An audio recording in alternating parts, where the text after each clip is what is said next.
Hi, everybody. Welcome to Reader's Intrigue, where authors are going to read the first chapter of their book so that we can be intrigued and maybe find a new book to read. Get comfy, get cozy. Let's listen.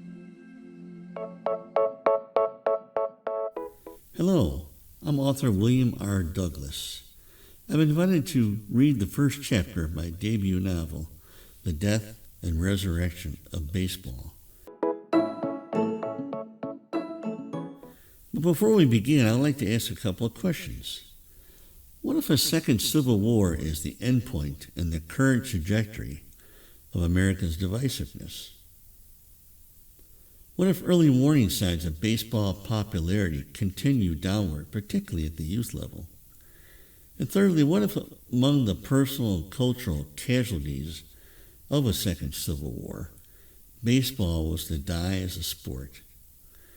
These three ingredients, when mixed together, form the foundation for the storyline, The Death and Resurrection of Baseball.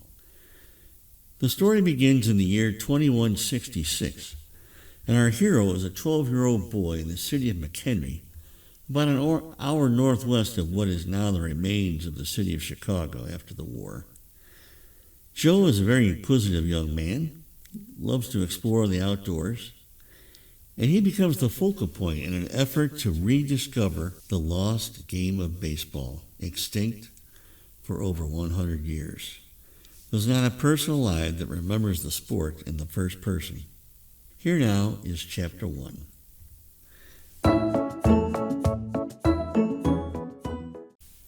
"12-year-old Joe Scott was not amused by the comments from some of his friends that he was odd. So what if he didn't like to sit inside and waste hours at a time playing the latest metaverse immersion experience? Unlike the old MVI, which had been all the rage, this newer evolution of gaming introduced a level of sensory interaction that Joe found unpleasant. Joe had determined to set out on a different course, one that led him towards a great love of the outdoors and a quest for discovery. At 5 feet 7 inches tall, young Joe was the second tallest kid in his 6th grade class at Landmark Middle School in McHenry, Illinois. He was also stocky and the strongest kid in his class. An average student, Joe was well liked by both his teachers and classmates, but, like most students, he lived for the weekends, 2 full days of outdoor exploration and adventure. So it was that this typical Saturday in September was not much different from the last one, except for the fact that he had raced to finish his obligatory weekly chores in record time.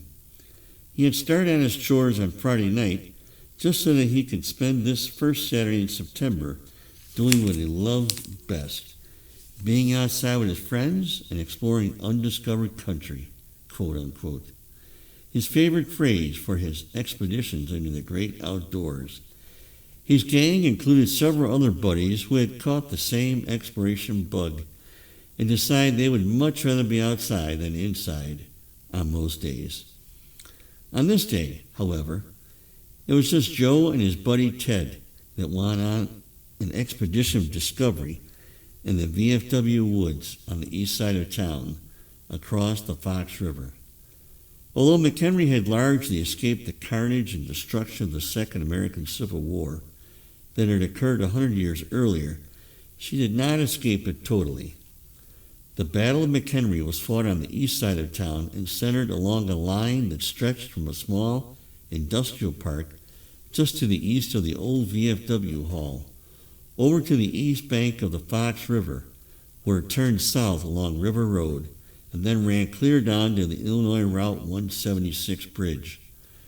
For almost all of Joe's young life, tales of death, ghosts, and hauntings in those woods had kept him and others out of it. While some tales were surely exaggerated, others not so much. The size of the American Military Cemetery north of town gave stark and sobering testimony of the sheer depth and scale of the carnage that had happened in the battle over a century earlier.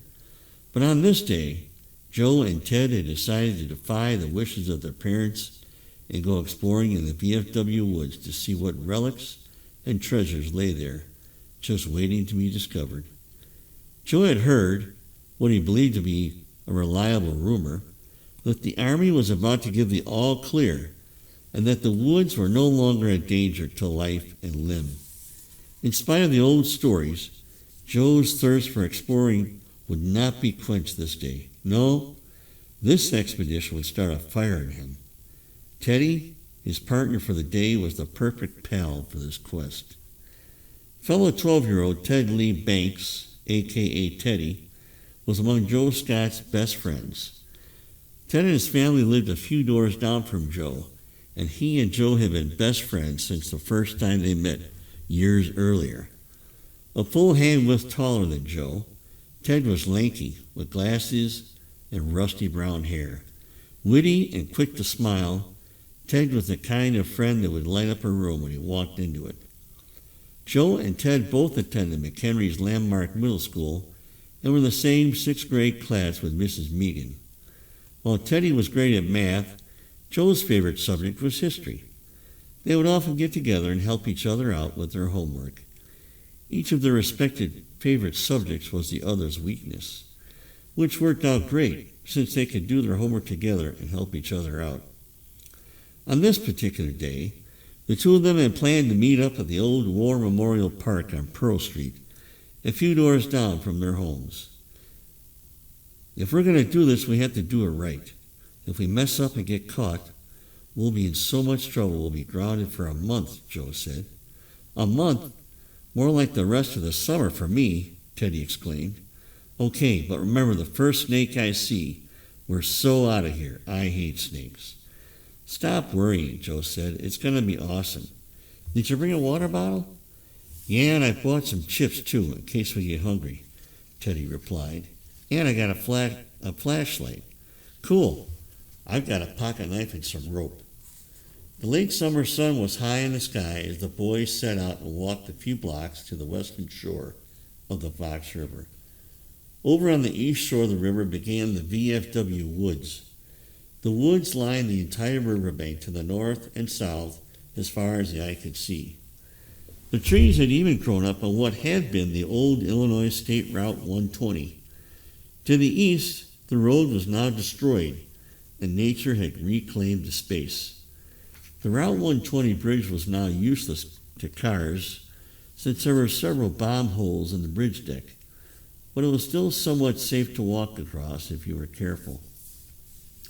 In that close-knit town, word traveled fast back to parents of kids seen getting into mischief, so Joe and Ted quietly slipped behind a pile of rubble just north of the bridge.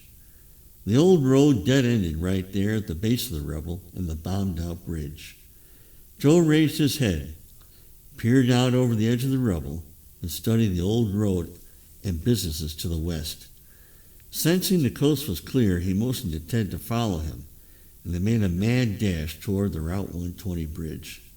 Before the war, the Fox River served as the dividing line of the town, separating the eastern part, half incorporated and half not, from the central business district and larger western portion of the city.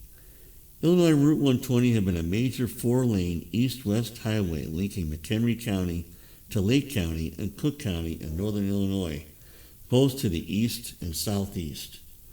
The Route 120 bridge had been severely damaged during the battle, but since it only led to the irradiated Lake County and Cook County, it was decided early on in the post-war Reconstruction period to abandon the bridge. Just 5 miles to the east began the uninhabitable zone that stretched to Lake Michigan, then down and around clear over to the Michigan state line. As they made their way across the bridge, Teddy was the first one to start feeling a little nervous. Joe, you sure about this? What about the stories we've heard? Relax, will you? They're just stories. Nothing to them, Joe insisted. A huge bomb crater lay at the base of the bridge on the east side, and they had to traverse busted concrete, twisted rebar, metal, and weeds to slide down into it. I still don't get it, Joe sighed. Why did they do it? Do what? Teddy asked. The war, Joe answered. Why did they have to resort to shooting each other? It's crazy to think about, like the chapter about the Battle of McHenry in our history book. Kids all over America read about our hometown and this battle and all the people that died here. Yeah, I know what you mean, Teddy said. My dad says it was over politics. My mom said it was over religion. I'm so glad it's such a long time ago and things are better now, Joe said. Me too, Teddy agreed. Me too.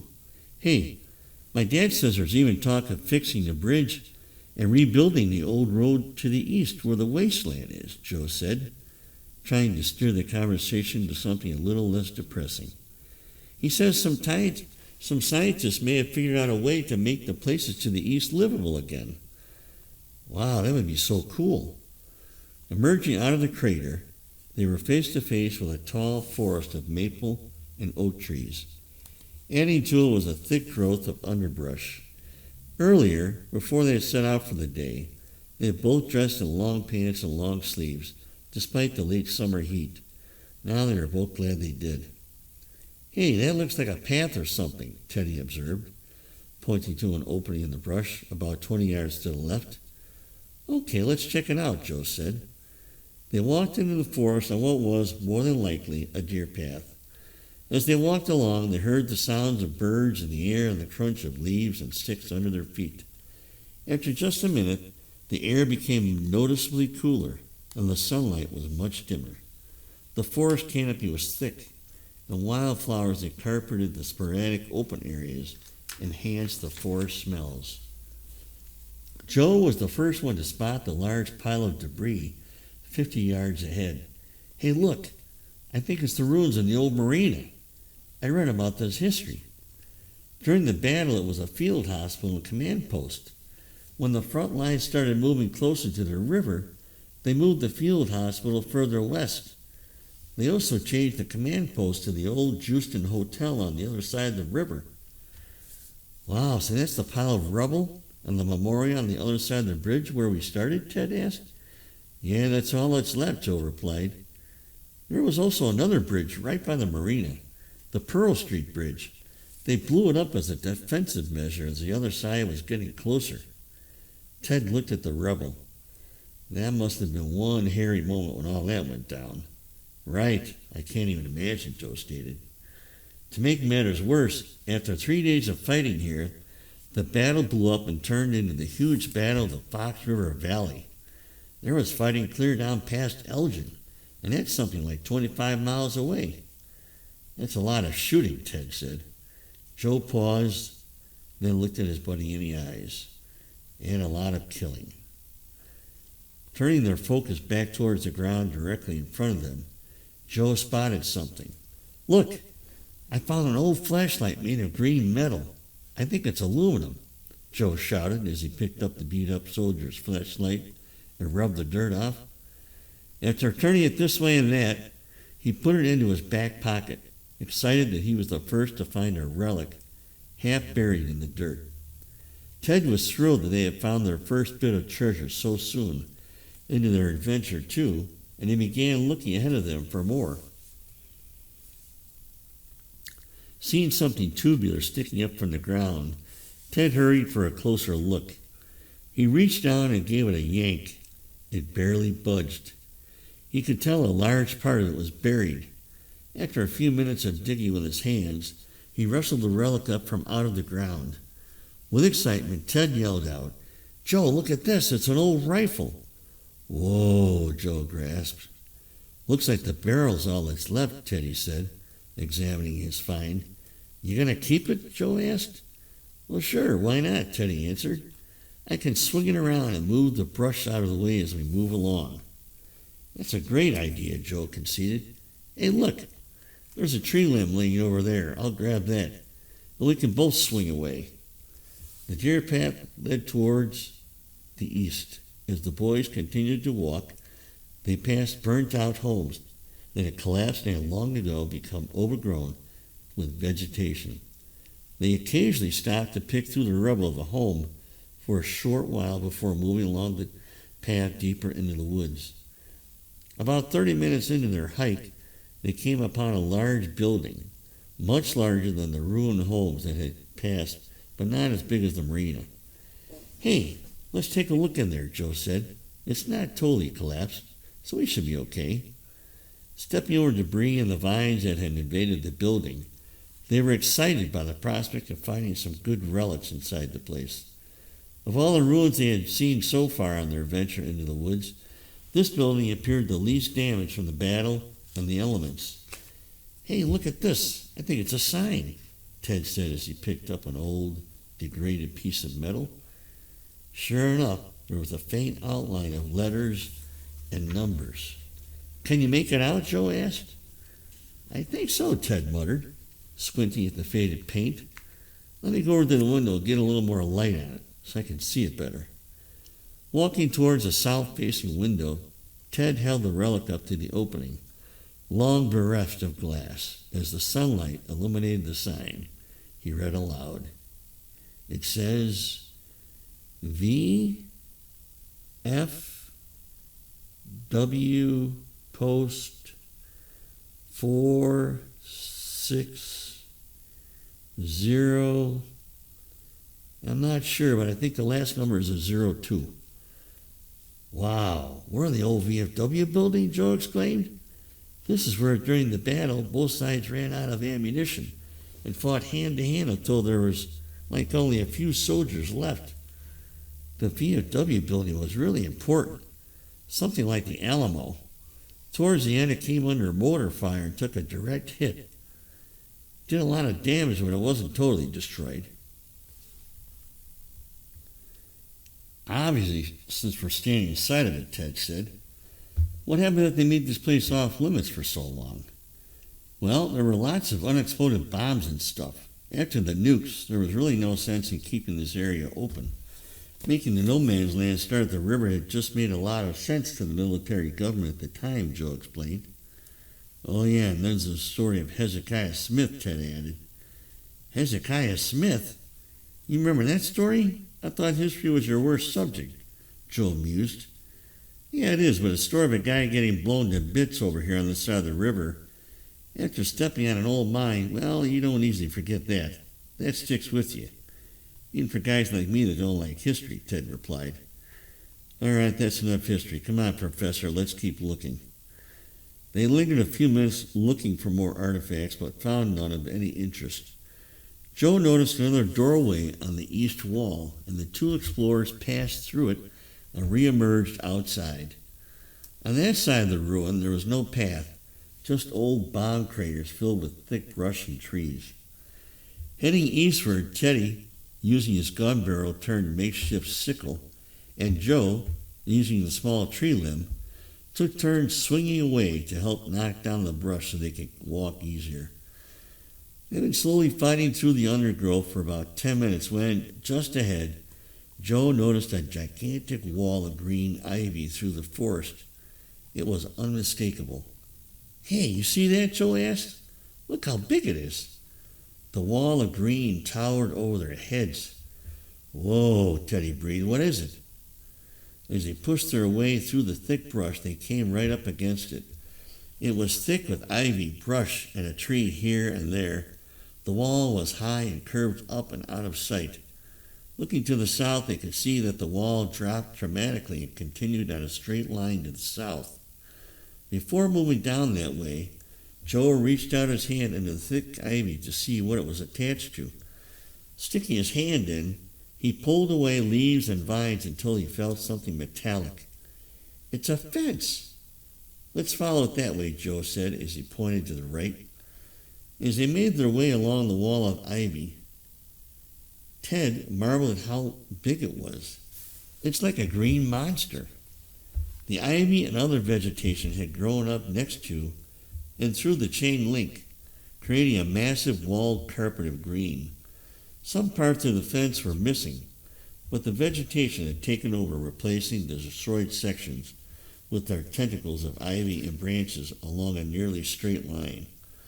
As Joe walked along, he noticed a path of ivy with a small gap in it. He took a look and could make something out. "Hey, I think I see something here. I think it's a sign or something." He cleared away the ivy from the remains of an old sign attached to the fence. It was covered with dirt and moss. Getting one of the water bottles, he popped the cap open and splashed some water to it, washing off as much as he could. He struggled to read the faint words of the sign out loud. The word no is clear. Then I can see a P, an E, another P. Joe rubbed at the remaining dirt. Hold on, let me splash some more water on it. When he did, the rest of the faint lettering became more clear to read. I got it, he announced. It says no pepper. Ted looked confused. Huh? No pepper? What does that mean? Beats me, Joe shrugged. Maybe this place was a restaurant. Kind of weird for a restaurant to put up a sign like that, Ted doubted. No pepper? What the heck? Joe was about to keep walking and leave the sign behind when he felt a powerful urge to stop and take another look. He stared at it for a long time. No pepper, Joe whispered. He took out his pocket knife and extracted the screwdriver bit from it and unscrewed the sign from the fence. He could not put his finger on it, but Joe felt in his gut this sign meant something. If he was wrong, no harm done. It would just be another relic to add to his collection. The boys continued to walk south to a point where the fence dropped to around 4 feet in height. There, the brush, ivy, and woods were the thickest they had come across since entering the path down by the river. It was almost impenetrable. But undeterred, the boys fought their way through the end of the line where the fence made a sharp turn away from them and curved slowly to the left until the forest blocked their view of it. Ted felt a little uneasy about going any further. Joe, I think we've gone far enough. I really think we should go back home. I don't want to go near the radiation zone. Where exactly is that? Joe replied. We're safe here. The radiation zone starts about 5 miles to the east of here. How big is it? Ted asked. It's big, bro. Like I said, it stretches all the way to Lake Michigan, then all the way south and around the bottom part of the lake clear over to the Michigan line. Ted shook his head in disbelief. As he did, he felt a slight shudder in his body. His mind was made up. Let's go back home. Why, we're okay, Joe argued. There might be something else over here. Nah, I'm done, Ted insisted. Let's go back. Are you sure? Joe asked. Yeah, Ted said. Let's go back now. Well, okay, if you say so. They started heading back, retracing the path they had made by clearing the brush. On the way back, Joe caught a glance of something large lying on the ground to his right by a large oak tree. It was partially covered in vegetation. As he cleared it off, he could tell there were 3 words. The first one was bus. The second word was almost obliterated with a hole. Shrapnel, maybe, he thought. The third was only partially readable, and the letters F-I-E-L were barely visible. Bus blank field. What does that mean? Joe wondered out loud. The last word was probably field, Ted said. As for what it means, I don't know. But we better keep heading back. As they continued on, they stumbled across a few more relics, but none of any interest to them. So they left them where they lay. All the while, on the way back, Joe could feel the cold metal of the no pepper sign as it pressed against his side where he held it. The more he held it, the more glad he felt he had taken it down. As Joe and Ted made their way back towards the Route 120 bridge, Joe wondered what other relics were in the thick forest behind the fence that had for now stopped their advance. Teddy, we need to go back sometime soon. I got a feeling there's more cool stuff to find. Well, if you say so, Ted, but next time let's bring the rest of the guys with us too. Yeah, why not, said Joe. Maybe tomorrow after church. This sign has me wondering. Teddy glanced over at Joe with a puzzled look on his face. Yeah, right. No pepper. I have no idea. Look, we gotta be clear about something, Joe stated. We can't let our parents find out we were here. If they do, there's no way they'll let us ever come back. Plus, we'll be grounded for who knows how long. Okay, my lips are sealed, Ted said. I promise. You swear it? On my mother's grave. Huh? Joe said, looking confused. Your mom's alive. I heard my dad say that once when he made a promise to our neighbor. Well, okay then. 15 minutes later, they emerged back onto the Fox River bank as the sun was lowering toward dinner time.